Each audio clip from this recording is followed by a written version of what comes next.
So we're here today, and Monica is going to do her best to externally process as I present this new idea that I've been trying to develop. I have been trying to develop it in all of the last 30 minutes. But this is something I've been thinking about whenever we argue with our kids. So if you're like any of our kids and I think this is going to be helpful for marriage. I think that there's a connection. It's not just me talking about anything. I think this would be helpful for anybody who is dating, engaged, married for a little while, or married for a long time. Because if you're anything like one of our kids, and I think most people can be like this. I do think most people can be like this. You can tend to create a story in your head that you swear is true, but that has little to do with what is real and what is reality. And I think, and I have dubbed this, and I have Googled and used ChatGPT.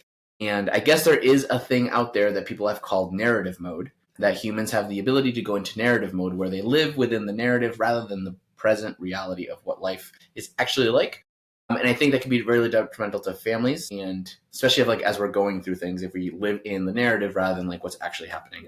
So today I want to unpack that a little bit and get your thoughts on it. And by your thoughts, I'm talking to Monica because she hasn't heard about this. I have brought this up before. We've talked about this, yeah. I haven't given it a name. Okay. Or slides, but now there's names and slides. So what do you think about that? I think I'm already starting to think about times where I've done this or other people that do this frequently. This is an intervention, actually. Yeah, actually. Welcome. But just the idea, maybe I'm skipping ahead too much, but the idea. This is what I get for not telling you beforehand what we're talking about. That you piece together some pieces of practical, real information, and then you create a story, you create a narrative for the whys. It's kind of your explanation of why, and then from there you live from that instead of what's really happening right in front of you. So you've interpreted some things and then you live that's the reality versus continuing to take in what's happening around you to adjust. Right. And that can happen with past things or future things, right? So we could interpret what happened to us and then add all the this is the reason why not just the whys. The whys is a good way to start it, but people's intentions and people's motivations for things, what they and their desired outcome for this thing. They did this because of this. And instead of asking them directly, we kind of create that narrative and then we act on that narrative rather than actually going to them, because it's a lot more uncomfortable to have the conversation about why was this a situation. And the same for future things. So I want to unpack that a little bit. Narrative mode. So I'm doing slides for those of you that are just listening. So the ability to build stories is actually a good human thing. But for us to be able to interpret the things and add narrative to it, that's something that we naturally do to anticipate future things, which is it's a very human skill to be able to do that. I think, and it's probably practical to some extent because you do need to take in what you're learning right now or experiencing right now and then anticipate what could come so that you some fool sort of me once, plan. shame on you. Yeah. Fool me twice, I'm an idiot. Exactly why. That's the saying. That is the age-old saying. Yes, and that's why we need story mode to be a narrative mode to be able to not let things like that happen to us. But I think one of the issues is that we can let that be we can let it run amok. That's a technical term. Okay. Right, because it could become very disordered. So it's anything that's very human to us, it could become completely disordered. Where I know, because I have the tendency to do this as well, is to I want to live in the she did this because of this, or the kids are acting this way because of this, instead of actually trying to be present with them. Well, because then it goes into assumptions. Yes. So we're using a lot of cliches here in this episode, I guess. But what assuming does to you. Right. And so I think it seems like doing this or living in narrative mode or story mode, it makes you presumptuous. It makes you assume things. And then particularly if you're not able to jump out of narrative mode or story mode, then that could be hurtful. Right. And so one thing that makes me think of actually, so C.S. Lewis wrote a book, a short little book after his wife died called The Grief Observed. And in it, I don't remember what part of the book he says this, but he talks about how he was feeling while grieving her death, he was feeling like he was forgetting her, and that he was replacing her with I forgot how do you word it, but a perfect version of her. He was forgetting who she actually was and was creating a caricature of her that everything she did was perfect, and I miss her so much because this and this. And I thought that was a good illustration of what it was, an interesting observation of when someone dies, do we just think of the positive things of them, but also an illustration of what it must be it could be being married and just this is the person, but like these are all the things that bother me about them. These are the things that they do to hurt me. And you start creating a reality of like, see, therefore, this is what their motivations are. This is what they actually are. Instead of, and so every behavior from them fits into that story. Instead of being open to like understanding them from their perspective, or that like you could have different motives at different times for different things. Yeah, some of it could just simply be like forgetfulness, right? And the same thing I think could happen for like going into the future. So if I'm trying to think of like an example. This is what happens when I don't plan or semi-plan. But like, so like if we're thinking of, I want to go do this new thing and I'm not sure how you're going to receive it. Instead of just presenting it to you, I could drop little hints here and there to see how you, right? And then I'm like, oh, see, like she wouldn't like it. And like start polling, like, what would you think about this? What would you think about it? Instead of actually coming to you and have the conversation. And then I can end up living with a person who I don't really know anymore because I'm constantly adding to them. That makes sense. Because if you're dropping like little hints of certain things and maybe you're getting a negative reaction, then you assume that they are unsupportive of your dreams and your hopes and things like that. And you're like, well, but you didn't present the whole thing. You only presented little pieces of it. So that's unfair of the person responding because they didn't see the whole picture. They didn't see like the whole plan that you had created in your head. And so then you can assume the worst in your spouse, that like they don't believe in you, they don't support you, like they don't will you're good, or they don't think that you're capable. And then you can like live in that marriage that's not even real of like the way that they are. So we recently this week had a confrontation that I brought up because we've never perfect marriage. Yep. That's the character I created in my head. Everything is great. Oops. Always. Okay. So, yes, if you're new to this episode, that is sarcasm for Renzo. That's the narrative you created. My narrative is happy. Go on. You present happy so well. So there had just been like life has just been lifing, and there were some behaviors that I was hoping Renzo would do that he was not doing, and in him not doing these behaviors in our home, and they're like I'm going to say them out. No, don't say them out loud. I want him to think the worst of me. Nope, keep going. Okay, well, they're not that. It doesn't sound like me though, but. And in his lack of initiation in these like behaviors, I was feeling very unthought of, and that like just assume that Monica will do them and that it's not a big deal, and she like I don't care about her, I don't think about her, and I'm just going to keep doing my thing and she's going to keep doing her thing and it's fine. And I was just really hoping for some like care on my end, like think of her and I'm going to go out of my way to do something that, anyways, in my head the narrative like the narrative almost like got away from me because I kept letting like every day that these behaviors didn't happen, it just like confirmed. And so it went, not worst case scenario, but it went like beyond what it should have, because I was like, gosh, he really just like does not care.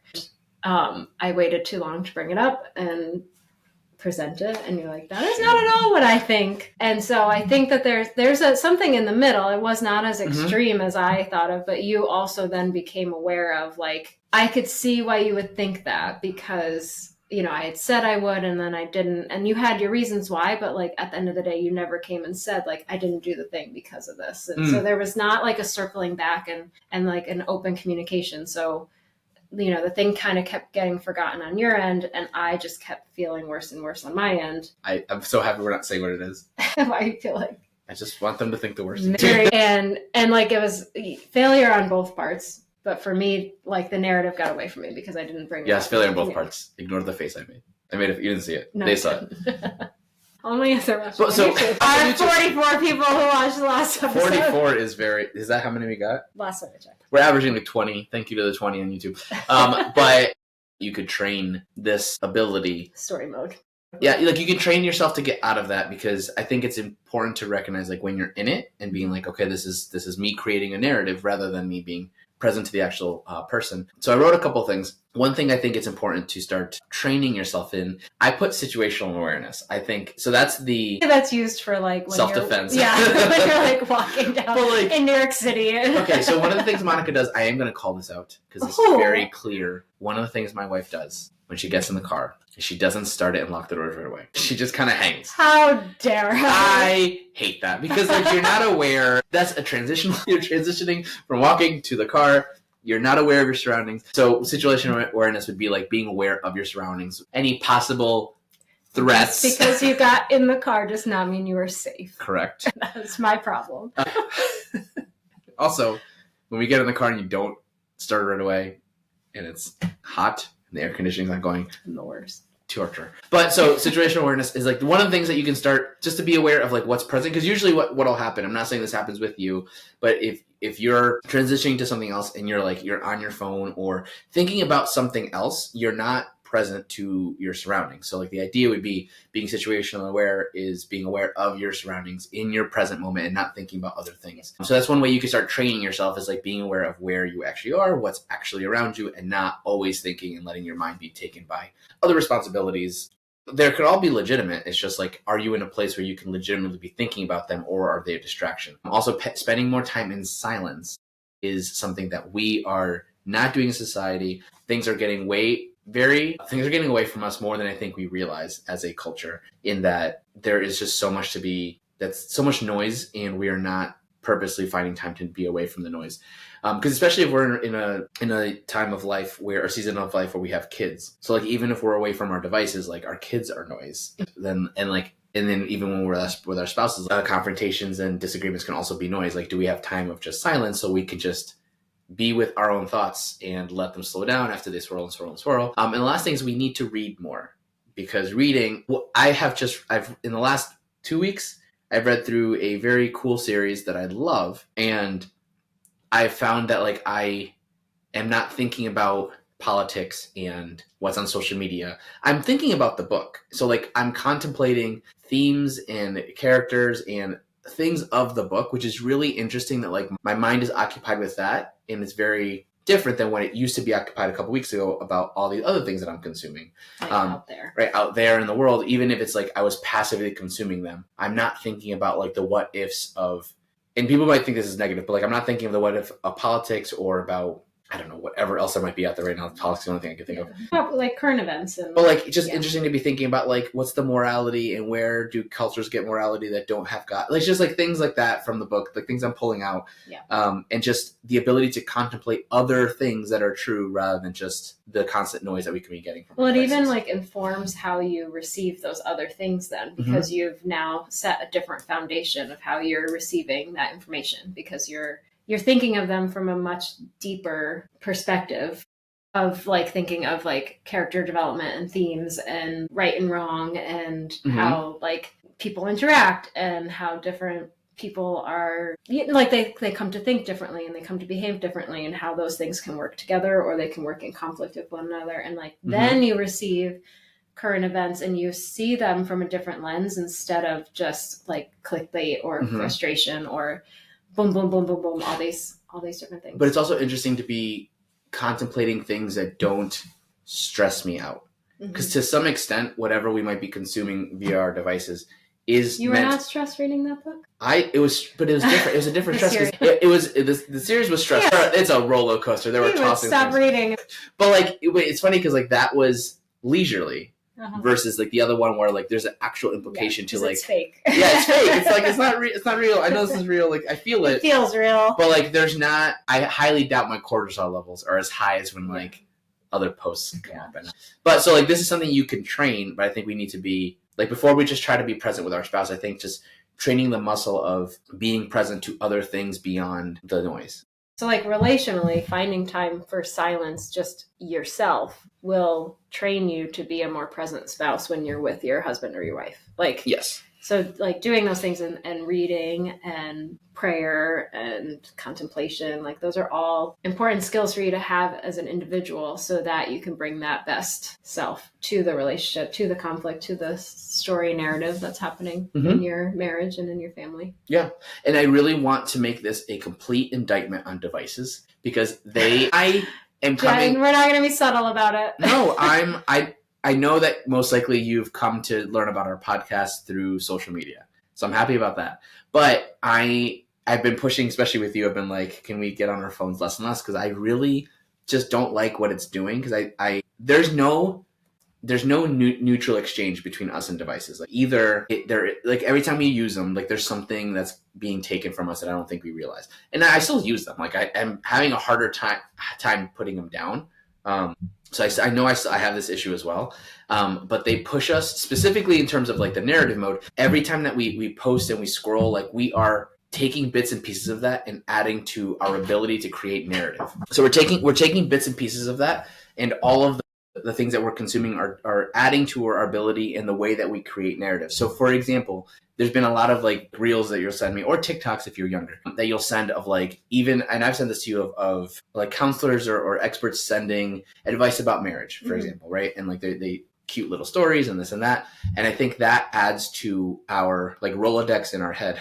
Rolodex, that's an old person thing. But like it adds the Rolodex in our head so that if you do a behavior, I can be like, oh, that's like that video. Yeah. And then now I'm creating a narrative because of the things I've been consuming. Yeah. And I think that it's funny that you say like reading is an antidote to creating story mode, because you're like, isn't that a story? But it's the full story instead of the bits and pieces, and then you putting all these different things together based on your own perspective instead of receiving all the different perspectives. Like, let's say some of these psychologists or these doctors, these therapists, these whomever we're kind of like sending to one another, if you like read their entire book, then you get the full picture of what they are trying to express to you. But like with these, our devices are enhancing our own personal story mode that is not like well-rounded and full picture, because we're only seeing clips, and either we're like, this agrees or this is so off. And then we're like, look at how crazy that thing is, or like, look at how great this thing is. And it's polarizing us, I think. And I think that's where we're also finding that in marriages, is that these little moments in our marriage, like good or bad, are like adding to the story without the full picture. So it's creating polarization, because we're living in an online clickbaity mode. Well, I would also say that, so when you see a clip on your phone, you don't have the ability or the time to contemplate that thing the same way you would a book. Because with a book, like you can get, like you saw me reading, I'd be like, oh man, I'd put it down and I'd just sit with it. And then I'd open it up and go back into the story. Whereas like with a reel or a TikTok or anything, like you have a minute, 30-second clip that's really good, and you can think about like, oh, that was great, I'm going to send it to these friends, and then you scroll to the next clip that's unrelated. And so like you don't have the same time to contemplate. So like not only does that affect our attention span, but like our ability to make connections. Like we made the subtle connections really quickly, and then like not give it time to really permeate everything else, to like make all the different connections, which is what I found different with a book, is that you sit and you have time to really let that go. It's like reaction versus contemplation. And I think like you're saying, that practice, that ability is happening in our relationships, is that we're reacting to things instead of contemplating them. So even like interactions with our spouse, we're not taking the time to contemplate them, we're just reacting to them. And it's because we are training ourselves to be that way. Right. So, and again, the more we're on our phones, the more we're training. Even if you're like, yeah, I should be like more present with my spouse, but then you spend an hour on your phone throughout the day, doom scrolling. Even if it's not taking away from your time with your spouse, like maybe your spouse is nowhere near you, and when they're there, you're like, okay, I'm putting my phone away and I'm going to be with my spouse. But like you've trained yourself differently. So you're not prepared to do what you're wishing that you were doing with your spouse, because you're training yourself. Or your kids or your in-laws or your friends, like you're training your brain to act a certain way. And that's just the way you're defaulting to. So like you may like, I don't want to create these narratives, but like you're just naturally tuned that way. So you do this part. How to get back. What do we, we gave like, specifically as Catholics. Okay. So throw your phone in the garbage. That's step one. Yeah. No, I think we've belabored the phone stuff enough, but like just use it for what you need to use it for, and like get rid of all the other extra stuff. Another thing is, and you said reading. Should I elaborate on reading more or no? That's when the letters make words, and then you say it out loud in your brain. Do you read? When you read, is there a voice in your head?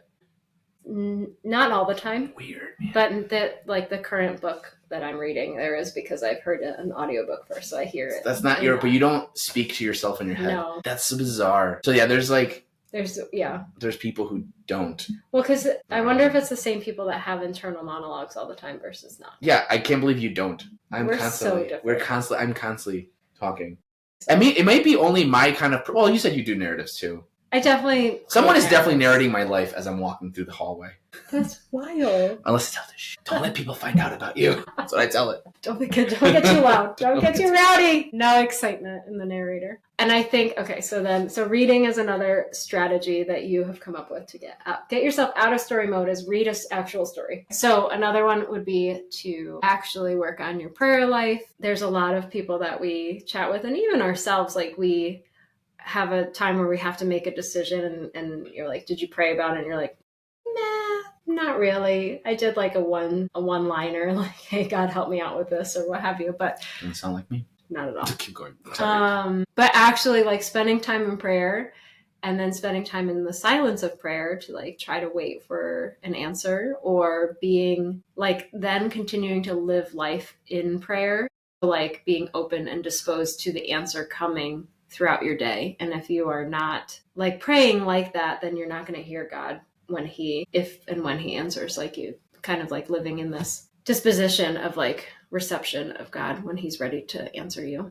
Right. Because I think the breaking out of this story mode, narrative mode, requires rewiring of our brains and our hearts. That's for Instagram. So, no, but that's the one-liner you could all share with your friends. Problem. The part that I said that's for Instagram. No, so for example, like I think praying the rosary every day would be very helpful for this, but not praying it just to check a box, but praying it and just I'm going to spend these 15 minutes being as present to the rosary as I can, and being okay with like your mind is wandering. You want to check your phone. You're constantly like, oh, is this going to be over soon?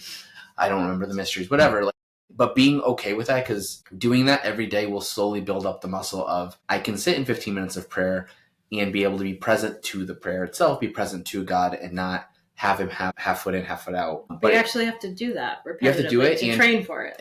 Not be okay with like in the I'm going to let it go that I have issues praying, but more of it's normal that if you haven't been doing this for a while, like it's normal that this is going to be difficult for you. And then work through that difficult thing. And spending time, like carving out time, intentional time to go to adoration, go to daily mass, go spend time in the chapel, and just like telling yourself, I am going to take myself out of my own story mode, and I am going to seek out the Lord and be like, what is the truth? And like ask him to like write your story, because like, Lord, what are you actually wanting for my life? What do you want for my family? What do you want for my spouse? And like actually meaning it. And so at first it's going to feel really like, it's going to feel kind of fake, because you've already felt like you made a decision in your head and like, this is the right thing. Why am I even like asking these questions or wanting this? But if you feel like you've been caught in story mode, to really go to God and be like, correct this for me, because I've made this up myself. I've not included you in this. Tell me what's true. Show me what's true. Kick my butt. Like, put me in the right direction. And that is a very scary prayer. And you will answer it often, and it's not always comfortable, but to like authentically go and be like, I want to live in the reality of what you are creating here in my family. Right. I have a friend coworker who I love the line that he said, that like prayer is entering into reality. And I've talked about that in other episodes, but also, I forgot the second point. Darn it. Thank you for not interrupting me when I was I should have interrupted, and I regret everything. Oh, this is it. But the second point was that is what you were describing, that I didn't interrupt, was actually surrendering.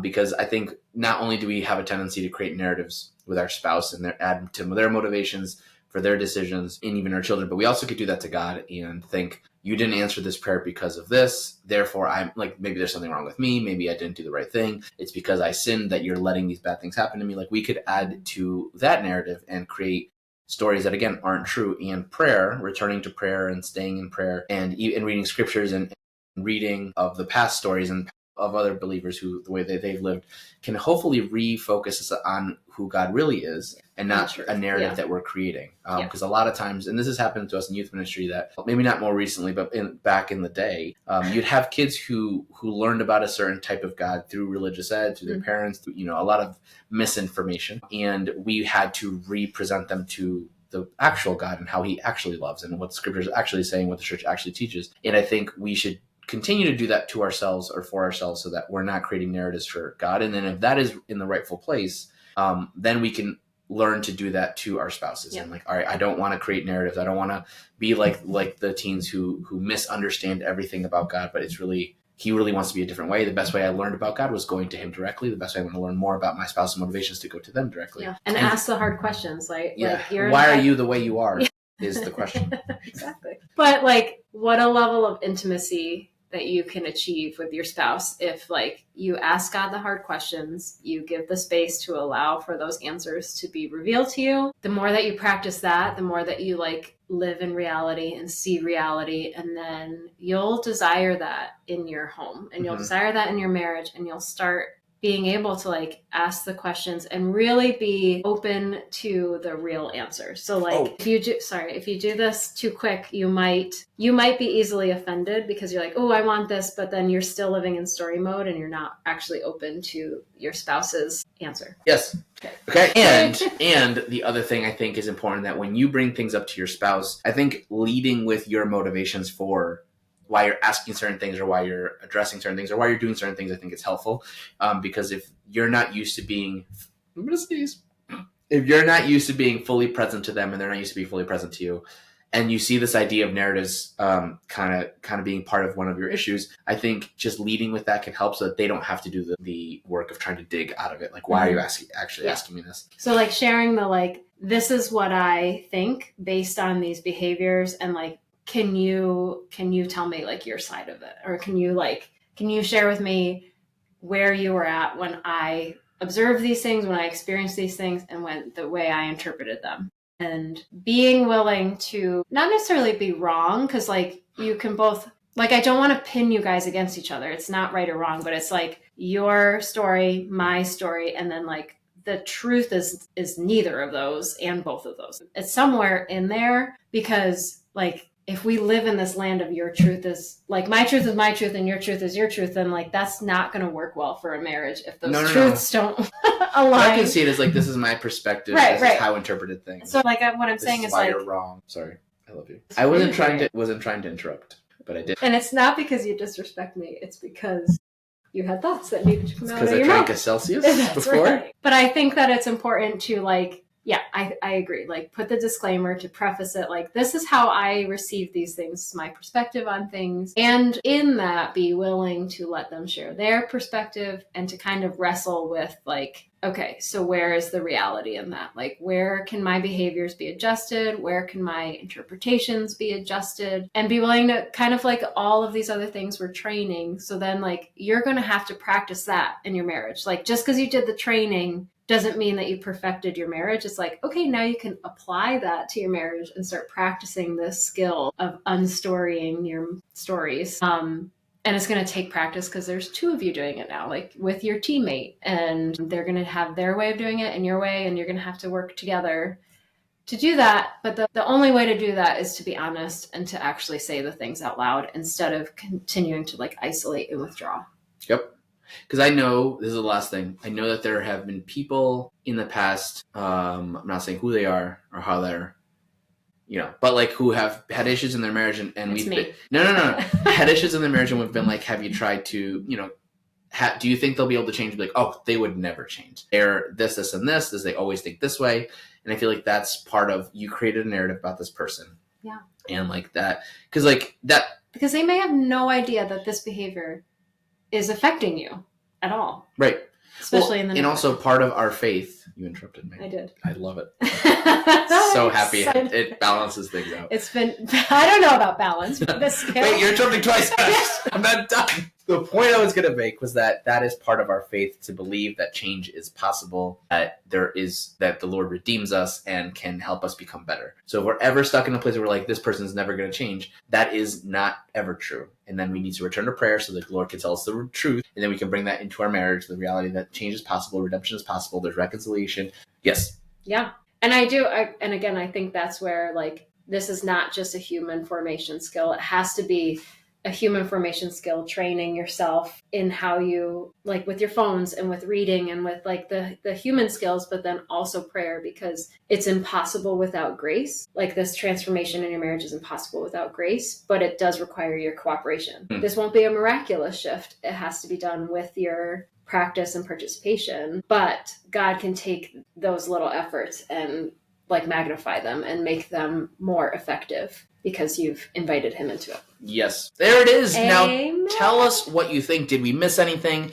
If we did, it is completely Monica's fault, and let her know in the comments. Like, comment, subscribe, review if you are on Spotify or Apple Podcasts. Thank you for those of you that have been reviewing. The reviews are going up. More 5 stars, which you need to balance out the people who are idiots and gave us 1 star. And follow us on Instagram at To Become a Family. We also have a Substack where Monica writes things and I try to edit, and I don't usually get to that. And anything else? I think that's it. We'll We'll see you at the next episode.